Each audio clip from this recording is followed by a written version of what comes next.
দল জান্নাতি ওয়া ফারিকুন ফিস সাঈর, আর এক দল এক পার্টি জাহান্নামী দুজখী। দুজখী যারা যাইবা এরা আবার দুই ভাগে বিভক্ত। এক দল দুজখী হইবা পার্মানেন্ট দুজখী, অনন্তকাল দুজখী। এরা দুজখ থেকে আর বারোই তালা। এরা যারা দুনিয়ার আল্লাহ আল্লাহ রাসূলের ইমান আনছেন না, বাস আচ্ছা তার ইমান নাই, তার কোনো আমলের মতো নাই। আর যারা ইমান আনছে কিন্তু কোরআন মতো নামাজ পড়ছে না, রোজা রাখছে না, হজ করছে না, ফরজ করছে, যাকাত করছে, যাকাত করছে না, গুনাহ কাম করছে, তার গুনাহ পরিমাণ দুজখ জ্বলার মধ্যে আবার দুজখ থেকে করে পার করিয়া বেহেশত দেওয়া হইব যদি তার ভিতরে ঈমান থাকে।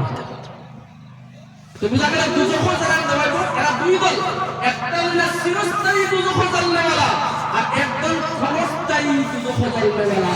কোন ক্ষণস্থায়ী দুজখ জ্বলনেওয়ালা আমরার মতো মুসলমান যারা নামাজ পড়ি না, আমরার মতো মুসলমান যারা গানের আড্ডা ব্যস্ত থাকি, আমরার মতো মুসলমান যারা ফজরের নামাজ বিছানার পড়তে থাকে, আমরার মতো মুসলমান যারা বিভিন্ন লোকে বালা ব্যবহার নাই, মা বাবার লোকে বালা ব্যবহার নাই, মা বাবার নাফরমানি করে যাইয়া আল্লাহর হক কিতা বান্দার হক কিতা আমি কিচ্ছু দিলাম করি না, আমি মনে করি এখন আমার সবকিছু।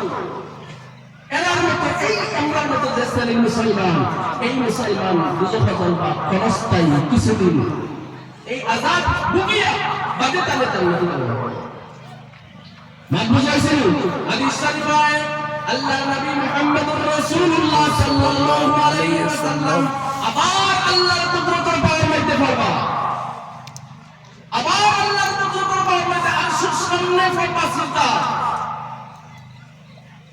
নবীজি খান দিবা আল্লাহ কবে ইরফা রাসা, এ আমার বন্ধু মাথা উঠা, সালতোতা ইশফাকু শাফা, জিকির করো, আমার বুঝো আমি দিব, সুপারিশ করো আমি তোমার সুপারিশ গ্রহণ করব। নবীজি বললেন উম্মতি উম্মতি উম্মতি, আয় আল্লাহ আমার উম্মতি যারা দুজখের মধ্যে জ্বলিতা এরা জাহান্নাম থেকে বার করে দাও। আবার নবীজি কি সব জাহান্নামের মধ্যে দুজখের মধ্যে যারা জ্বলিতা আমরা মুসলমান নামাজ না পড়ার কারণে গুনাহ করব, এরারে নবীজি সুপারিশ করিয়া দুজখ থেকে বার করবা। এই নবীর উম্মতি কি আজ নবী থেকে আমরা খতম করব। মাহতারাম মুসলমান দোস্ত, কিয়ামতের দিন জান্নাতি হল জান্নাতে যাইবা, দুজখী হল দুজখে যাইবা। আল্লাহ রাব্বুল আলামিন দুজখী আর বেহেশতি রাখলার মধ্যে কথাবার্তা করবার লাগি কিছু অপশন রাখবা জান্নাত কিয়ামতের দিন। কোরআন শরীফে রব্বুল আলামিন ফরমায় ফি জান্নাতিন ইয়াতাসাআলুন, ফি জান্নাতিন ইয়াতাসাআলুনা আনিল মুজরিমিন। জান্নাতের মধ্যে জান্নাতি হলে দুজখী হল যারা অপরাধী হল যারা দুজখে থাকবা এরা সম্পর্কে আলোচনা করবে জান্নাতের মধ্যে। কিতা লাগি আলোচনা করবা? হাদিস শরীফের মধ্যে আল্লাহ নবী সাল্লাল্লাহু আলাইহি ওয়াসাল্লাম ফরমায় জান্নাতি যে সময় জান্নাতে যাইব দুনিয়ায় থাকতে যার একদিন তার লগে দেখা সাক্ষাৎ হইছে আলোচনা তার কথা জান্নাতে গেলে জান্নাতে মনে হইব।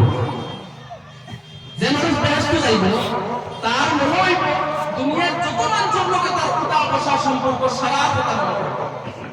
তখন হে জান্নাতে যাইব ক্লাস করবে, আমার অমুক রহমতুল একবারে কলেজে পড়ি না হিন্দু দেখি না, আরে কথা বলে আমার অমুক চাচা তাহলে তো দেখলাম তাই তো বেশি দেখি আল্লাহ এগুলো পারে অমুক আবার একলগে আমরা রাজনীতি করলাম, সবসময় রাজনীতি করলাম, আমি কি করে দেখি না এই বেটা কাজ ওটা আলোচনা করতে জানতে দিয়ে ফেলে। তাহলে নগর পরিষদের মানুষ যারা দুনিয়ার মধ্যে উঠাবসা করছে এরা যখন তন্ত্র খাইবা তুই যখন দেখতা না তখন কইবা আমার রহিমউদ্দিন ভাই খানো আমার অমুক চাচা খানো দেখি আল্লাহ জান্নাতের বাইরে ওই কথা জান্নাতি আলোচনা করবা। আল্লাহ রাব্বুল আলামিন ফরমায় ফি জান্নাতিন ইয়াতাসাআলুনা আনিল মুজরিমিন, জান্নাতের মধ্যে জান্নাতি হলে অপরাধী হল সম্পর্কে আলোচনা করবা, এখানে মনে জিজ্ঞাসা করবা অমুক কারণ দেখি রাখলে দুনিয়াতে তার লগে আমরা উঠা বসা করছি। বাদ বুঝেছিলেন আল্লাহর অপশন গুলো আছে জান্নাতি হলে জাহান্নামী হলে দেখা দেখি একটা অপশন লাগা যারা বেহেশত যাইবা এরা বেহেশত কি দুজকি হলে দেখবার লাগি তারা একটা লাইন সিস্টেম করে দিল আল্লাহ দুজকি হলে বেহেশত হলে দেখতা যাতে দুজকি হলে বেহেশতি হলে দেখিয়া তারা আফসোসটা আরো বেশি বাড়ে শাস্তিটা আরো বেশি দুঃখ হয়